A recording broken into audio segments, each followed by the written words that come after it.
Hello traders, आप सभी का स्वागत है। डिस्कस करते हैं निफ्टी में अपना ट्रेड सेटअप हम कैसे बनाएं। हमने जो कल डिस्कशन किया था, सिंपल ये था कि हमने यहाँ पे एक ट्रेंड लाइन ऐसे ड्रॉ की थी इस वाले पॉइंट से, इस वाले कैंडल से ऐसे। हमने ये प्लान किया था कि अगर मार्केट फ्लैट खुलती है या गैप अप खुलती है, हालांकि हमने हर कंडीशन में पुट की ही ट्रेड खोजी थी। वो प्राइस एक्शन आप समझ लीजिएगा हमने क्यों बताया था पिछले वीडियोज़ को देखकर। हमने यहाँ पे ट्रेड लेने की अपने प्लान बनाए थे। यहाँ पे नीचे गया भी हमारा एस एल 770 के आसपास का था, तो यहाँ पे मार्केट ने 770 का एस एल हिट किया।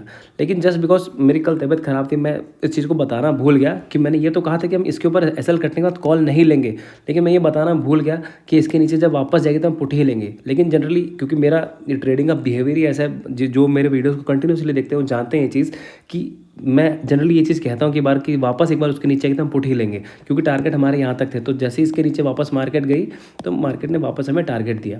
अब देखिए, आपने लिया नहीं लिया कोई बात नहीं, अगर यहाँ पे एसएल कटा तो भी कोई दिक्कत नहीं, बहुत ही छोटा एसएल था। आपने यहाँ पे ट्रेड लिया था, यहाँ पे हमारा एसएल था, यहाँ तक के टारगेट थे, क्या दिक्कत है। अगर 1:5 1:6 का ट्रेड है, एक दिन एसएल हिट भी हो जाएगा तो कोई बड़ी चीज़ नहीं है।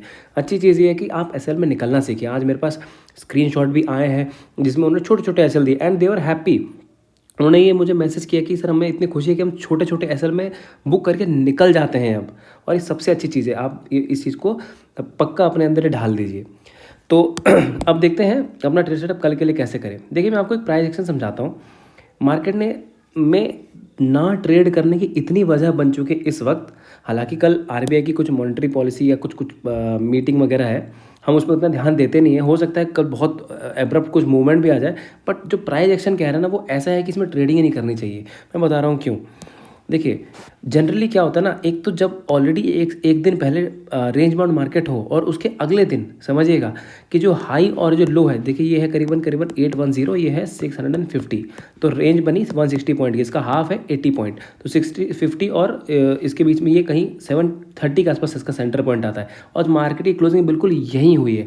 जब कभी मार्केट अपने हाई लो के बीच में यहाँ पे कहीं क्लोजिंग देते, वो भी एक रेंज बाउंड डे ट्रेडिंग के बाद ऐसा कर दे, तो ये बहुत ही गलत मार्केट हो जाती है। क्योंकि अगर ये क्लोजिंग यहाँ ना हो कि कहीं यहाँ हुई होती या फिर ये कहीं इधर कहीं हुई होती तो फिर भी ट्रेडिंग आसान हो जाती। लेकिन ये इतनी गलत जगह पे क्लोजिंग हुई है कि यहाँ ट्रेडिंग बहुत मुश्किल होने वाली है। ये है पहला केस कि मैं क्यों कह रहा हूँ मुश्किल है। दूसरा केस मैं आपको यहाँ बताऊँ, आप यहाँ पे प्राइस एक्शन नोटिस कीजिएगा।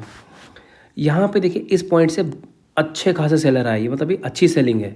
यहाँ पर भी देखिए ये तेज़ सेलिंग है, यहाँ पर भी ये तेज़ सेलिंग है जो फिर से नीचे तक लेकर गई, और आज भी लास्ट में आते आते यहाँ पे फिर से तेज़ सेलिंग आ गई। तो अब रेजिस्टेंस फिर देखें तो फिर यहाँ पे बहुत तगड़े तगड़े रेजिस्टेंस है। सपोर्ट की बात करें तो यहाँ पे देखिए मार्केट ने यहाँ एक बेस बना के यहाँ पे सपोर्ट बनाया, देन देखिए ये डबल बॉटम यहाँ बनाया, आज का लो इसने बना ही दिया। तो ये, और यहाँ हर जगह एक ढंग की मतलब एक बेस बनाई थी कि यहाँ पर भी डबल बॉटम टाइप बनाया और तेज बाइंग है।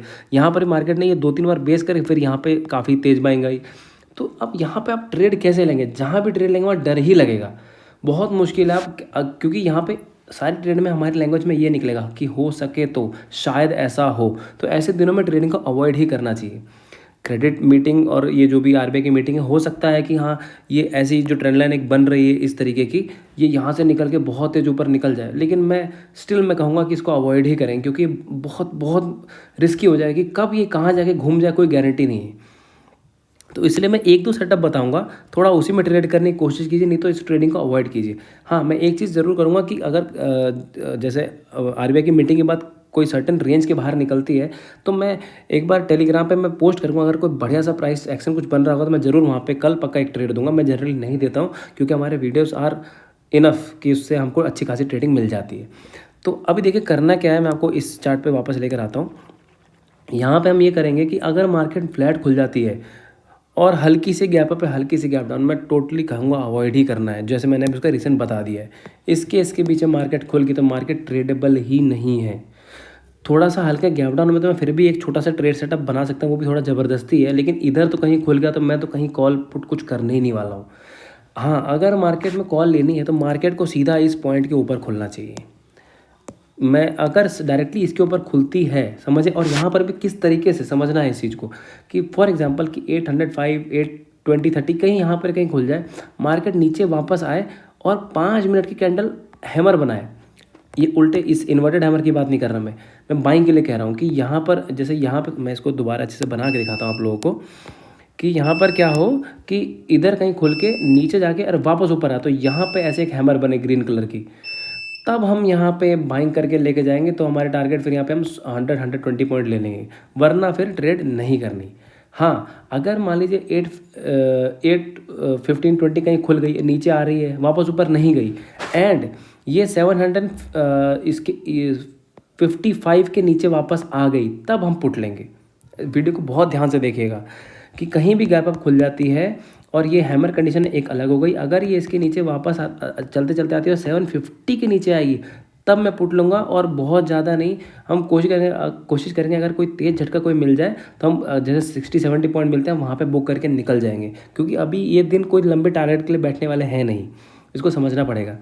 अगर मार्केट गैप डाउन खुल जाए तो एक छोटा सा रिस्क ले सकते हैं हम यहाँ पे। अगर ये इस वाले पॉइंट के नीचे ये अगर थोड़ी गैप डाउन खुल के लेके जाए, तभी मैं कह रहा हूँ, अगर हल्की सी गैप डाउन खुल के और ये 675 के नीचे निकलती है, तो मैं 690 के एसएल के साथ और मैं ट्रेड लूँगा। और यहाँ पे फिर वही बहुत ज़्यादा नहीं, 620 600, बस इससे ज़्यादा मेरे टारगेट मैं अभी नहीं रखूँगा। हो सकता है कि 580 तक भी चला जाए, बट स्टिल ये सब डाउटफुल केस है, क्योंकि मैंने सिनेरियो समझा दिए। अगर मार्केट बहुत ज़्यादा गैप डाउन खुल गई तो मैं टेलीग्राम पे प्राइस एक्शन पोस्ट करूँगा, अगर और भी कुछ उल्टा पुल्टा होगा तो फिर मैं वहीं पोस्ट करूँगा। मैं आपसे अभी भी यही आग्रह करूँगा कि आप सब थोड़ा सा अवॉइड ही कीजिए, क्योंकि मार्केट में भी कुछ भी क्लियर सेटअप नहीं, बिना बात के एसएल हिट होंगे, थोड़ा ध्यान से ट्रेडिंग कीजिएगा। बाकी प्राइस एक्शन एनालिसिस मेरी समझ में आती है, आपको अच्छा लगता है तो चैनल को लाइक शेयर सब्सक्राइब पक्का कीजिएगा। Thank you so much.